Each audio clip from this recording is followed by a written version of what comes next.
Tonight, the Labour leader Ed Miliband announces what he calls big and historic changes to the party's relationship with the trade unions.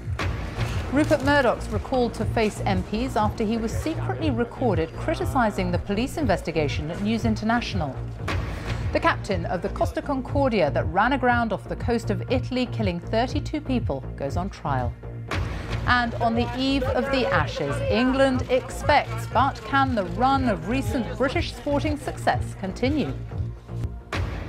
On BBC London, under investigation, the school governor who claimed for flights to and from his Spanish home. And the Met Commissioner faces questions from MPs about recent scandals in the force.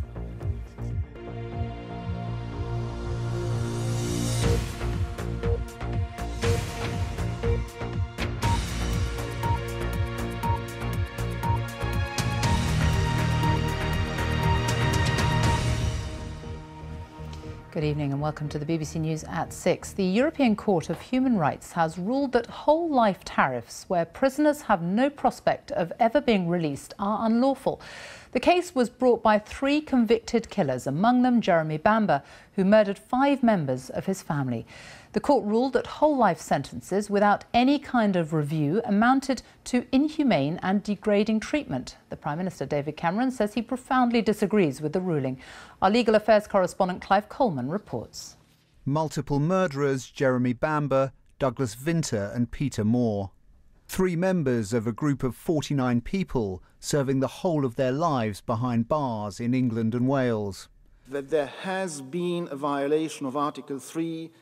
Today, the European Court of Human Rights ruled that with a whole life sentence, there needed to be both a possibility of release and review, and that therefore there had been a violation of human rights in the case of all 3 men. I think it's very important. All the evidence showed that where people serving sentences have some hope, have some possibility of review, then there is a much greater incentive to engage with the prison system, to work on their behaviour and to behave well. Thank you. But do the very worst murderers deserve that hope? On the 7th of August 1985, Jeremy Bamber shot his adoptive parents and sister and her 2 young sons. Following his conviction, the trial judge recommended that he serve 25 years. But under the system that operated at the time, the then Home Secretary imposed a whole-of-life sentence. His cousin David Bowflower gave his reaction to today's judgment. We've had 27 years of Jeremy coming up with some hobnob idea that he's innocent, or making waves all the time. We're never left alone. We're bombarded with the press, and Jeremy wanting to make himself aware that he wants to come out. He's killed 5 people, for heaven's sake. He should stay where he is. The judgment has a toxic political flavour. The Conservatives, already angered about rulings from the European Court of Human Rights on issues such as prisoner voting, had this response. I think the British people will be deeply frustrated by this. It's certainly not what they want, it's not what they believe is right. It reaffirms to me my own determination to see real changes to our human rights laws and to see a real curtailing of the role of the European Court in this country. Changing human rights laws currently applied by British judges would be extraordinarily difficult. The Lib Dems are opposed, and many argue it could damage the UK's reputation around the world. But the government will have to respond to today's ruling. The government now has 6 months to bring in a system of review for whole-of-life sentences. If that does happen, then today's judgment makes it likely that in the case of any one individual prisoner, they'd have to serve 25 years behind bars before getting their sentence reviewed. The court emphasised that their judgment doesn't raise the prospect of imminent release, but it does give a glimmer of hope to some of the most reviled murderers of modern times. Clive Coleman, BBC News.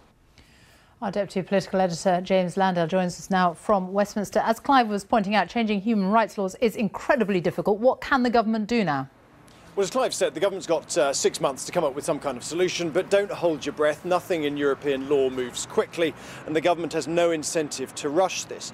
But in the long term, the government could try to change Britain's relationship with the European Court of Human Rights. Now, ministers have been out and about today talking about how disappointed and frustrated they are, but behind the scenes, they're actually not too unhappy. You know, they fought this court over Abu Qatada's extradition, over prisoner voting, and they think the court has now overreached itself. And so they think there is now a real impetus for reform. The Home Secretary, Theresa May, says nothing's off the table, not even withdrawal from the jurisdiction of the court or even from the Convention on Human Rights itself. But all of that would have to be for a Conservative manifesto. The Liberal Democrats are not going to go anywhere near that.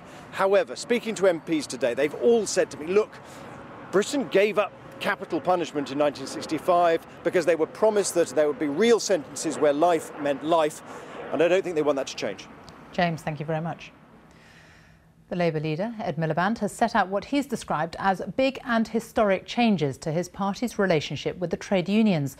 The proposals include scrapping the automatic affiliation fee paid by union members to the party.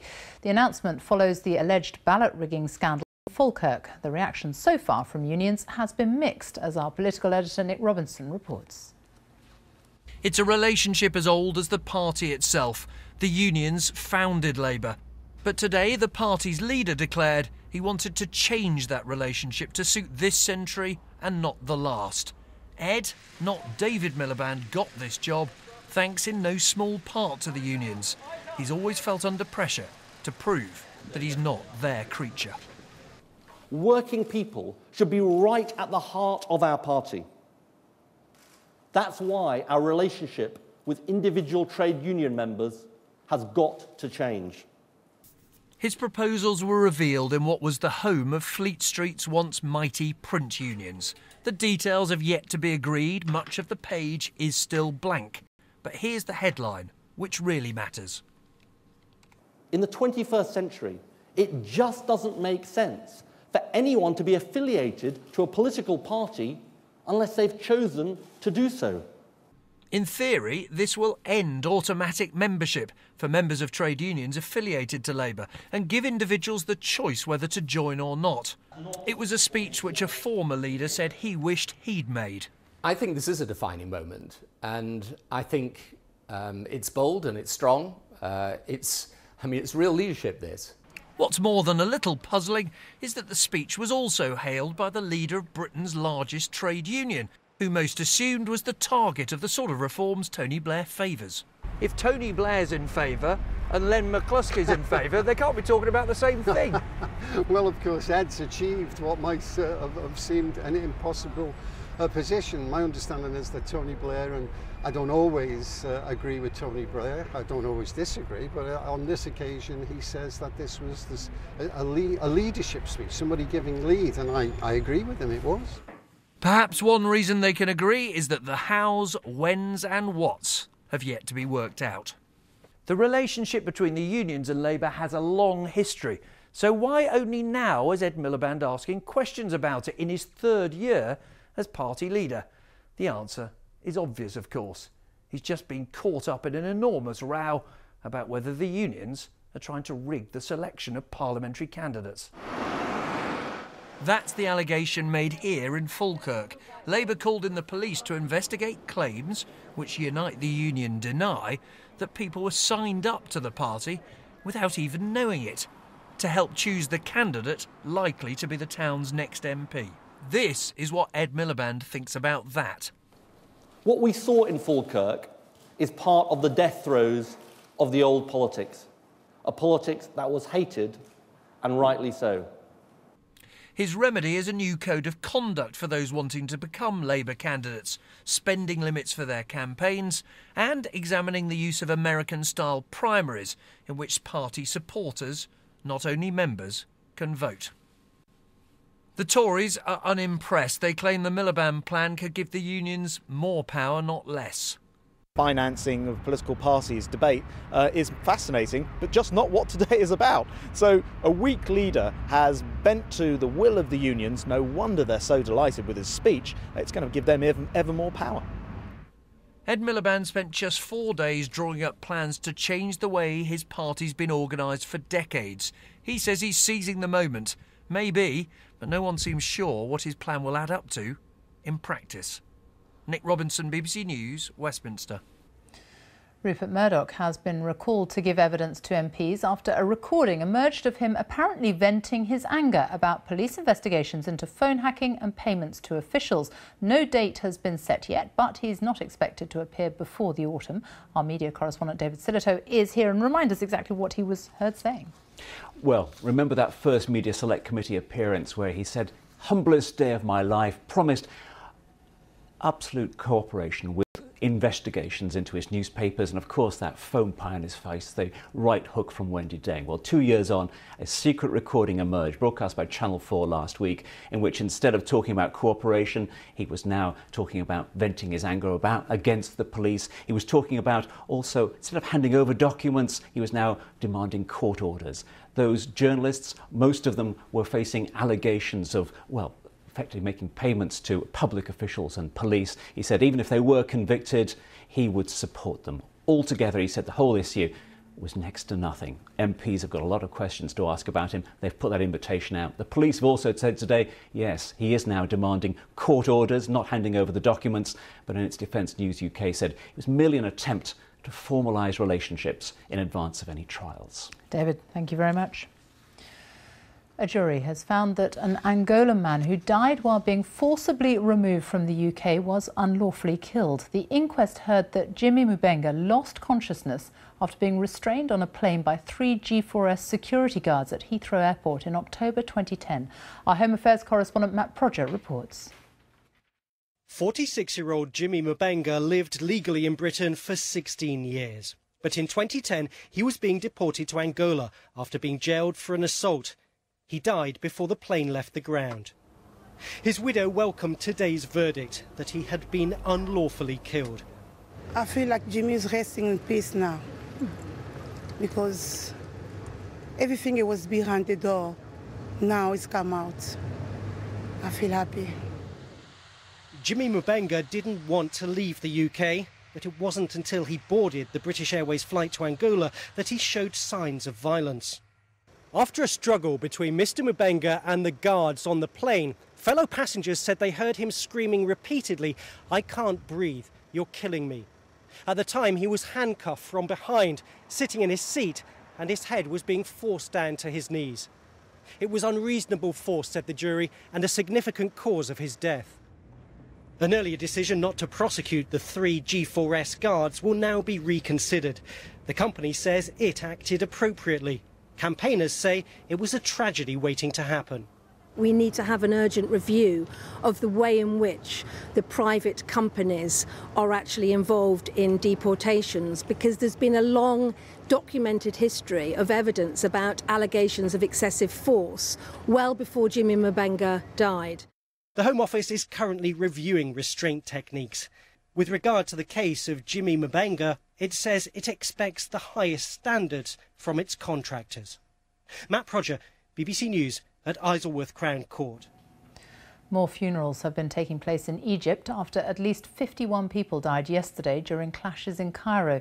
Egypt's interim leader has promised fresh elections by early next year, but the timetable has been rejected by the Muslim Brotherhood, the ousted president's party, who say Mohamed Morsi was removed by a coup and everything that follows is therefore illegal. From Cairo, Quentin Somerville reports. Draped in the Egyptian flag, these coffins are empty, but they have huge symbolic meaning for President Morsi's supporters. They carried 50 shrouds on what they called a Day of Martyrs to commemorate the men who were killed in yesterday's army attack. They said this was not a pro-Islam rally, but was a protest for democracy and against army control. It's a peaceful revolution against the military coup. I put my vote in the election box and they took my vote and put it in the trash can.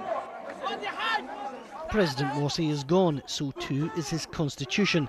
The new president, Mansour, last night promised a new one and elections early next year. There's absolutely no appetite for the new electoral plan among the pro-President Morsi supporters at this rally. They say they can't accept it because it comes from President Mansour, who they view as a military stooge. And their message is the military should be having no part in Egyptian politics or Egyptian democracy. After days of political wrangling, President Mansour has picked a prime minister. Despite the unrest, he's pressing on with his government. It's Egypt's military, who've been on the streets for days, that put him in the presidential palace. They gave a warning this evening that political delays wouldn't be allowed to get in the way of the country's future. The statement from the military said, "Our brave people and nation and its army do not want anyone to cross the line at these hard times or leave the paths of stability and security." In Alexandria, another funeral procession, this time for 2 policemen who were killed in yesterday's attack. There's barely a day that goes by here without either side in this conflict losing someone. And with politics in stalemate, Egypt's future is still being decided on the streets. Quentin Somerville, BBC News, Cairo. The time is just after 6:15. Our top story this evening. The European Court says Britain has violated the rights of 3 murderers by jailing them for life with no prospect of release. And still to come, 3 women who spent a decade in captivity in a house in Ohio speak publicly for the first time. Later on BBC London News, after months of protests, Whittington Hospital does a U-turn on plans to cut jobs and beds. And how an old postal depot near Paddington is putting on the must-see show of the London theatre scene.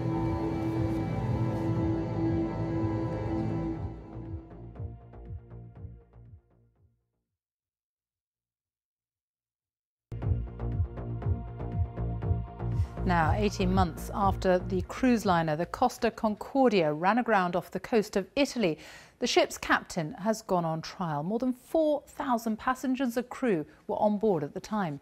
32 people died after it ran aground off the tiny Tuscan island of Giglio. A year and a half later, the Concordia still lies there, half submerged. Today, its captain, Francesco Schettino, appeared in court charged with multiple counts of manslaughter and abandoning ship. Our World Affairs correspondent Christian Fraser is there. Christian. Well, such is the immense interest in this trial, Sophie. They've moved the courthouse here in the town of Grosseto to this theatre behind me, which does lend them over 1,000 seats. We didn't hear much of the case today due to a lawyers' strike here in Italy, but outside court, the lawyers that did attend explained some of the case they'll be setting out in the weeks ahead. We also heard from the legal representatives of the man who was in command at the time. He is more apologetic, but he still insists he's taking an unfair share of the blame. The Italian captain, Francesco Schettino, striding into court this morning with that same confident swagger he'd displayed aboard his ship. He'd sailed the enormous Costa Concordia within 100 metres of a jagged coastline, and on its ill-fated approach to the island of Giglio, he was busy talking, say prosecutors, on his mobile phone. Not only did he fail in his management of the emergency, says this lawyer, he then put his own life before the lives of his passengers. Today, the wreck is surrounded by pulleys and cranes, the biggest salvage operation ever mounted. In evidence, they'll play the black box recordings, which include the captain's conflicting orders to the bridge and the chaos that then followed. The ship had left its planned route, steering towards Giglio for a sail-by. The captain did spot the rock, but too late. The turn ripped a gaping hole in the stern. Water exploding into the hull, the power failed. Only by luck, say prosecutors, did the ship drift back to the reef, where it tipped violently to starboard. It took Schettino 45 minutes to issue the emergency, with no way to lower the portside lifeboats. Those stranded were now on their own. Principally, there are 3 issues which this trial will tackle. First, why did Captain Schettino leave the safety of the deep channel? Did his delay in calling the order to abandon the ship cost more lives? And why was he on land when hundreds of his passengers were still clinging to this wreck, looking for a way off? Scatino still maintains he tripped and fell onto one of the starboard lifeboats. Coast Guard Gregorio Di Falco never really believed it.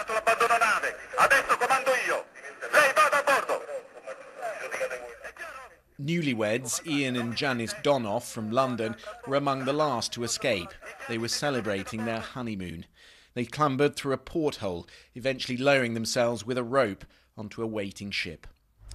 He was ensconced in bed while I was still clambering off the ship down this rope ladder.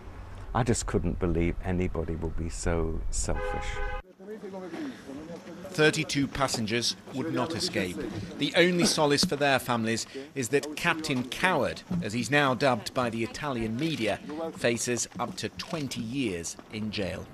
The trial has been adjourned until the 17th. Christian Fraser, BBC News, Grosseto.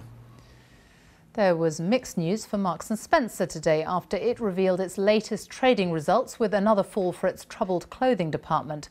Like-for-like clothing sales fell by 1.6% during the 3 months to the end of June. However, there was better news in its food business, which rose by 1.8% over the same period. That was enough to ensure a small increase in total sales of 0.3%. The International Monetary Fund says the UK's economy is expected to grow faster this year than previously thought. The fund has raised its growth forecast for the UK from 0.7% to 0.9%. Our economics editor Stephanie Flanders joins me now, and this is welcome news for the UK, particularly against a gloomier backdrop for the rest of the world. Yes, it does make a change, Sophie. We've had the IMF almost continuously revise down its forecast for the UK over the last few years, even sometimes on days when the prospects for other countries were getting better.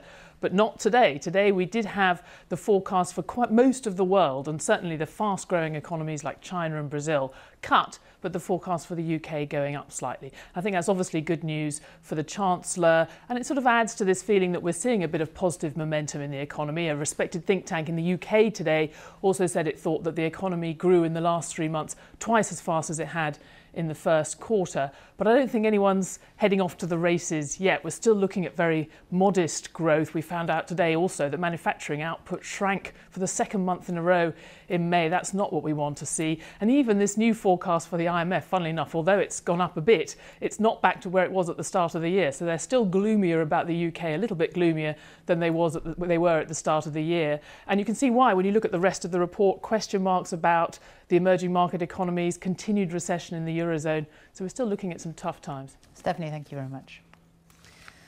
3 women who were kidnapped and held captive in a house in Ohio for a decade have spoken publicly for the first time about their ordeal.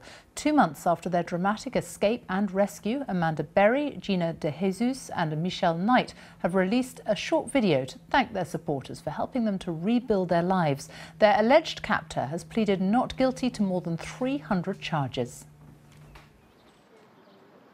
It was in this house that the 3 young women, presumed dead by many, were held captive for a decade.